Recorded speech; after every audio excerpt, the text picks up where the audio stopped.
Bonjour, bonjour à toutes, comment il est? Toujours avec un grand plaisir et contentement d'Anne-Kier que nous retrouvons ce matin pour se causer La Réunion. Nous, déjà vendredi, c'est le week-end qui approche à grands pas pour certains. Certains finissent commencer depuis grand matin, un peu, bon, bah, ils commencent à partir d'après-midi, hein, voilà. Nous va parler de l'essentiel de ce programme sur des informations pays et des informations internationales, hein, aussi dans la zone océan Indien. Nous va parler en gros là de l'intervention du Premier ministre Jean Castex et aussi du ministre de la Santé Véran, là, qui a parlé un peu plus pour la France métropolitaine, là-bas pour la France, justement pour le confinement. Clé prolongée, hein, donc Banda, il garde le couvre-feu, s'il ne me trompe pas, donc voilà, en gros. Et puis, il n'a pas trop parlé, comme d'habitude, de La Réunion. La Réunion, c'est une spécificité, donc les gérée ici même par les préfets, aussi par les maires. Nous aurons bien sûr l'occasion d'ici lundi, hein, de Noël, encore long, hein, pour s'y attendre. Les histoires de déconfinement, les communes qui risquent d'être dans le rouge, tout ça. Il a encore le temps pour parler, hein. Le Covid est toujours là, il ne s'arrête pas, il reste toujours la même. Donc, à partir de la semaine prochaine, on développe un petit peu plus sur ces histoires-là. On va parler aussi dans l'actualité, dans le journal, tout ça. Là, il parle justement des embouteillages. On l'a vu avec les radars que vous êtes en train de mettre là, l'embouteillage qu'il a fait. Et puis, on a récupéré un article dans le journal qui disait depuis 20 ans, le problème des routes et des transport, tout ça là, n'a jamais avancé. Ban de crie toujours. Depuis 20 ans, on a toujours les embouteillages. Tous les jours, on a aussi de plus en plus l'auto sur la route. Et pas si tôt, de monde va abandonner l'auto pour les transports en commun. Transports en commun qui est assez compliqué de prendre, hein. Vous allez remarquer. La plupart du temps, si ils ont la ratène, la plupart du temps, les bus les assez pleins. Et surtout avec la crise du Covid-19, il n'arrange pas la situation. De monde a un petit peu peur de cette histoire-là. Donc, transport en commun, c'est plutôt les jeunes, la plupart du temps, les anciens qui prennent ça. La moyenne d'âge, à partir de 25-30 à monter, tout ça, est un peu rare, dans là. Donc, voilà, là, en gros. Et puis, il y en a aussi, là, il pense aussi au covoiturage qu'il avait bien démarré à son lancement, jusqu'à ce que, justement, ce fameux Covid-là, il arrive. Et ils mettent la pagaille dans tout ça. Et oui, la voiture, elle est petite. Les espaces à l'intérieur, les assez réduits. Donc, le covoiturage n'a l'air de tomber un petit peu à l'eau, d'après ce qu'il dit dans les sondages que Banal a fait. Ça, c'est par rapport à justement au Covid-19 et à ce que le monde a peur. Dans la période que je t'y attrape, justement, ces affaires-là.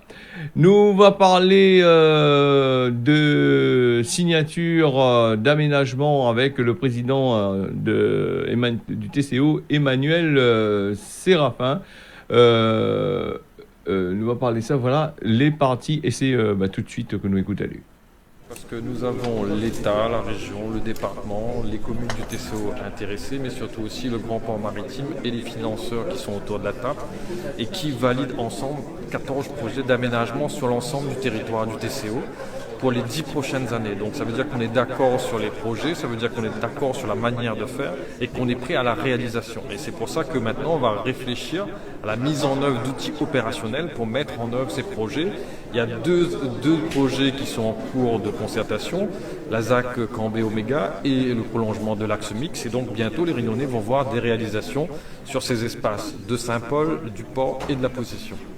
L'écocité est un label qui a été attribué à l'ensemble du territoire de TCO, compris entre la Possession et Saint-Paul. Donc ce sont 3 communes, la totalité de la ville du port. Et sur ces territoires-là, il y a des projets de ville. L'objectif, c'était pas d'aller en concurrence, notamment sur la construction de logements, aller dans la cohérence avec l'aménagement économique, parce que c'est le poumon économique de toute la Réunion, entre le port, Saint-Paul demain en devenir, et aussi la Possession, on a ces zones d'aménagement économique. Et donc c'est là où l'avenir de la Réunion se fait, et ça permettra d'avoir une ville apaisée, une ville où on peut se déplacer en circulation douce, avec actuellement des prolongements de l'axe mix qui permettra des bus à haute qualité de service, et demain de profiler par exemple un tramway entre toutes ces villes. Il y a 3 communes, mais il y a aussi la commune de Trois-Bassins et Saint-Leu. Nous, on souhaite que l'ensemble des communes soient concernées pour qu'il puisse y avoir un équilibre sur le territoire. En parallèle de l'écocité, on travaille aussi dans les Hauts, d'Odane, de Bel Air jusqu'à la Saline, en passant par le Guillaume, mais aussi sur Trois-Bassins et Saint-Leu, de la Chaloupe au Plâtre, pour qu'il puisse y avoir cet équilibre du territoire, que les gens des Hauts puissent avoir l'amélioration de l'habitat, l'amélioration des bourgs des Hauts, des services publics de proximité, pour que quand l'éco-cité vraiment soit en plein développement, qu'il n'y ait pas ce déséquilibre et qu'on arrive à bien vivre aussi dans les Hauts. Bien donc Jacques Billon, préfet de la Réunion. Le moment est important parce qu'il faut mesurer le chemin parcouru depuis la labellisation par l'État de cette écocité dans le cadre du plan Ville durable de 2009. Et vraiment l'objectif c'est de mettre en place une nouvelle façon de concevoir, de construire et de gérer la ville. Je l'ai rappelé il y a quelques instants, en France il y a 31 écocités. Et il y en a une dans les Outre-mer, c'est celle, je dirais, qui est portée ici par le TCO à la Réunion. Et de surcroît, cette écocité, il faut bien avoir en tête qu'elle est unique de par son périmètre très important, et par la multiplicité et la diversité, je dirais, des projets qu'elle abrite. J'ai cité quelques chiffres, c'est 35 000 logements qui sont prévus en construction dans le cadre de la future écocité, c'est 5 000 hectares, c'est je dirais 20 000 emplois, c'est 2 milliards d'investissements je dirais publics. Voilà, tout ça pour pouvoir répondre aux grands défis qui mobilisent les Réunionnaises et les Réunionnais. Je pense à la lutte contre le changement climatique, je pense à la transition écologique, je pense à l'autonomie alimentaire et énergétique qui sont tellement d'actualité dans notre île. Je pense aussi aux enjeux d'économie circulaire, de lutte contre l'artificialisation des sols. Vous savez combien, je dirais, ce sujet est quotidien et sensible. Et je pense à la préservation des paysages. Je n'oublie pas, bien sûr, le développement économique et la création des emplois, puisque les projets ont vocation, je dirais, à changer en bien le quotidien des Réunionnaises et des Réunionnais, et le volet économique, le volet emploi, je dirais, doit avoir une place centrale dans les projets. Voilà, la suite de ce reportage est à retrouver directement sur la page télé créole, page officielle télé créole, avec, là nous avons eu l'intervention, d'autres intervenants qui étaient dessus, donc le reportage était assez long.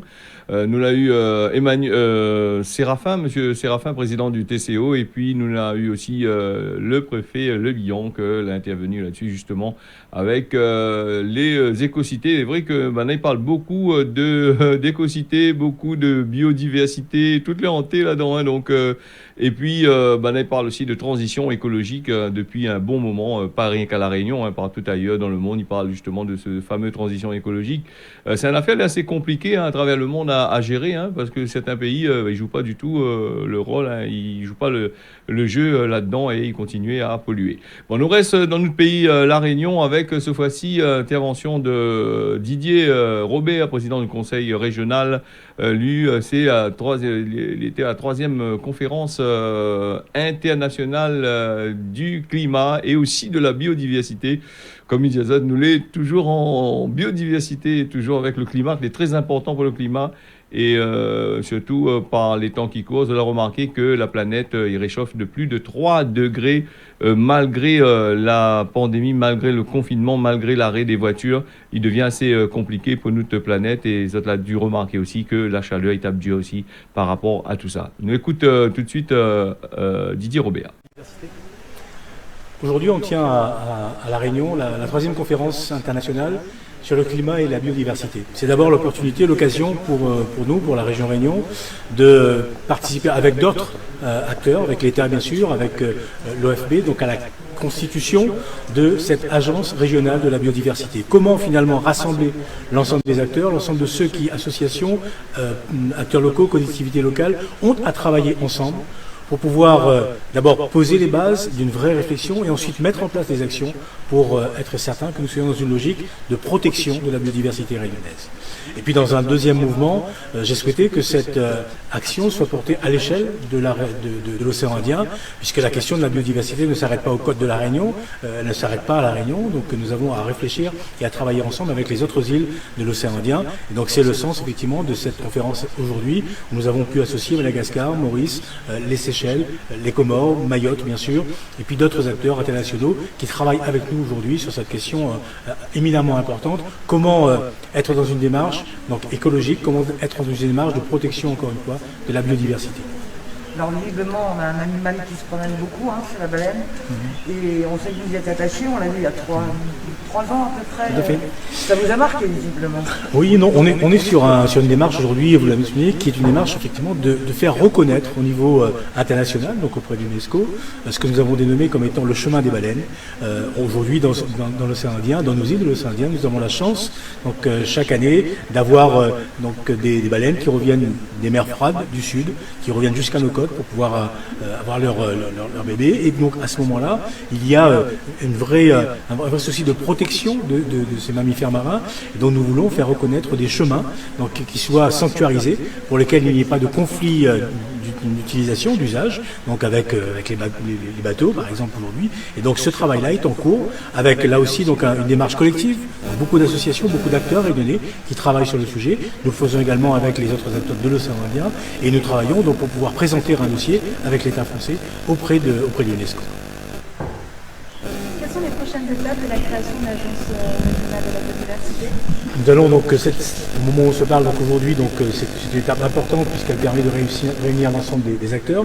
Et puis tout au long de l'année prochaine, jusqu'au mois de septembre, donc nous allons encore être dans une démarche qui va être une démarche de concertation. L'objectif, c'est effectivement de faire en sorte que le plus grand nombre possible d'acteurs, donc des acteurs publics, des acteurs associatifs, mais également des démarches citoyennes, que les citoyens s'engagent effectivement à nos côtés dans cette démarche-là. Et nous arriverons donc au 3e, 4e trimestre de l'année prochaine à la constitution formelle de cette agence régionale de la biodiversité pour la Réunion. Y a-t-il des urgences pour le réchauffement climatique avec des sécheresses à la Réunion et partout ailleurs et des impacts énormes? Tout le monde se rend compte aujourd'hui effectivement avec des éléments qui sont des éléments clairs, probants, donc des questions d'érosion. Donc il suffit d'aller sur les plages de la Réunion aujourd'hui.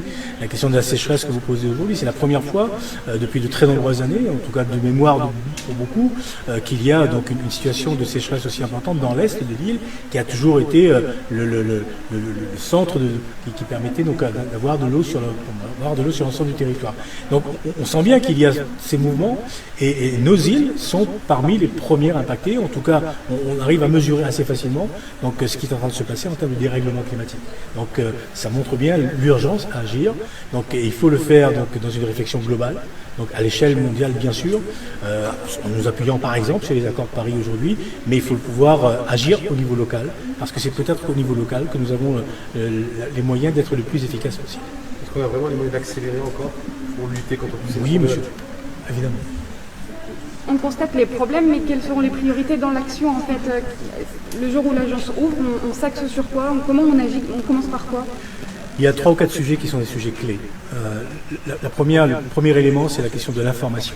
Est-ce que tout le monde aujourd'hui a la bonne information, le bon niveau d'information pour comprendre effectivement que les impacts qu'il y a eu sur notre environnement tout au long de ces années sont particulièrement dévastateurs? Le deuxième, c'est lié donc à la dimension d'appropriation. Comment faire en sorte que les citoyens, par exemple dans des programmes de reforestation, dans des programmes de plantation d'arbres endémiques, donc participent donc à nos côtés à ces dimensions. Et puis le troisième volet concerne cette fois des investissements beaucoup plus importants, des investissements publics beaucoup plus importants. Comment faire en sorte que dans chacune de nos actions, nous ayons à l'esprit cette dimension du moindre impact environnemental.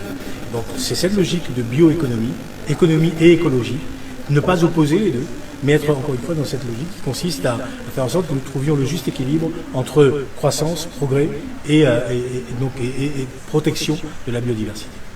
Et les investissements, c'est qui? C'est la région? C'est l'État? Qui va piloter concrètement? L'ensemble des partenaires. C'est-à-dire que nous sommes dans une démarche qui est une démarche, encore une fois, collective. Il appartiendra à l'État, il appartiendra à l'Europe, il appartiendra bien sûr aux collectivités locales, et la région Réunion en fait partie, et évidemment répondra présent pour assurer les financements des différents sujets, des différentes opérations que nous aurons à mettre en œuvre.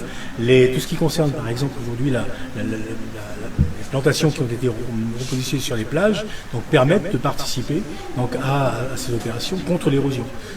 Et en même temps permettre à ce qu'il y ait donc des tortues qui viennent à nouveau pondre sur les plages réunionnaises. Donc tous ces éléments-là sont liés. Il faut des investissements. Nous saurons les mobiliser, mais avec l'ensemble des partenaires. Il faudra convaincre que vos projets sont les bons en fait et pas se laisser embarquer par l'État dans les actions publiques de la France vues de Paris. Non, l'objectif est de parvenir à définir ensemble des projets. Et c'est sur la base de ces projets ensuite que nous mettrons en place les financements. Voilà, donc l'intervention du président du conseil régional, Didier Robert, sur la troisième conférence internationale sur la biodiversité. Ben oui, il y en a beaucoup de projets que les mis en place qui les fait pour valoriser la Réunion. Tous les pays, beaucoup de pays européens, ils mettent ensemble dans cette affaire-là.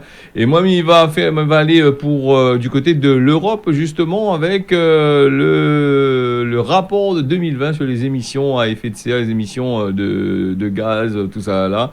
Il fait écouter ça et puis nous revient du côté de Mayotte. Mais rappelle-toi, il est déjà 6h17 sur Télé Créole. Lockdowns have caused emissions to fall dramatically, but emissions are already rising again, in some places surpassing pre-COVID levels.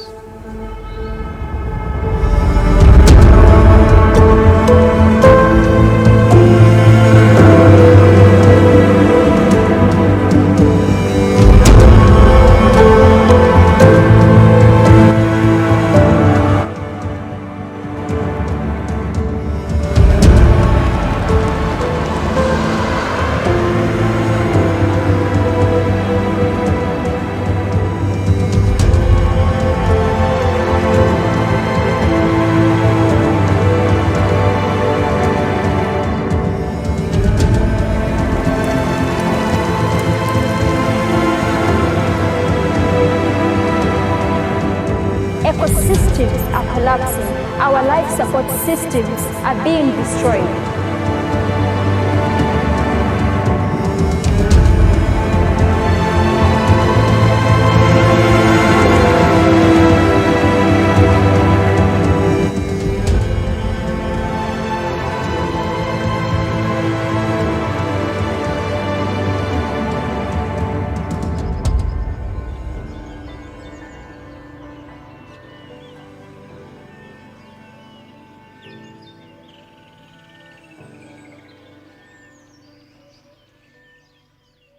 Voilà un petit spot de l'ONU, l'Organisation des Nations Unies, pour montrer à nous les problèmes de climat, les effets de serre, les pays qui polluent et aussi ne respectent pas la nature et la destruction massive de notre planète, les bien en cours. Donc, faut faire très attention à ça. Et puis, si les grands ils mettent pas la main à la pâte pour essayer de trouver une solution pour ça, mais ils croient que nous les mal barrés, comme il dit. Nous allons aller du côté de Mayotte. Mayotte avec un lycée attaqué et puis des routes bloquées. Une cinquantaine de manifestations cagoulées. Là, tenter de rentrer dans un lycée là-bas du côté de la commune de Kahani, le lycée Gustave Eiffel, avant de bloquer bonne route pendant plusieurs heures. Et agresser dans l'auto avant bien sûr de battre en retraite voilà. Donc le système gendarme était positionné à côté de l'établissement pour assurer la sécurité, l'appui fait fan les affaires et remettre toutes les histoires bien comme qu'il faut. Nous va parler aussi de SIDA, le SIDA avec ce spot qui tourne, avec ces affaires qui tournent sur Facebook. Facebook, les réseaux sociaux, c'est un affaire, il tourne un bon peu des affaires et des fois il faut faire très attention, il faut prendre avec parcimonie et bien faire attention à ce que vous lisez et à ce que vous entendez. Alors là, nous, un affaire, il tourne un peu sur Facebook qui qui les partageait un tas. Là, il dit sida, 40 ans, 0 vaccin, Covid, 10 mois, 9 vaccins. Voilà, donc en gros, c'est un visuel qui a été partagé des milliers de fois sur Facebook en fin novembre. Là, il compare l'absence du vaccin VIH avec l'arrivée rapidement là, du Covid-19.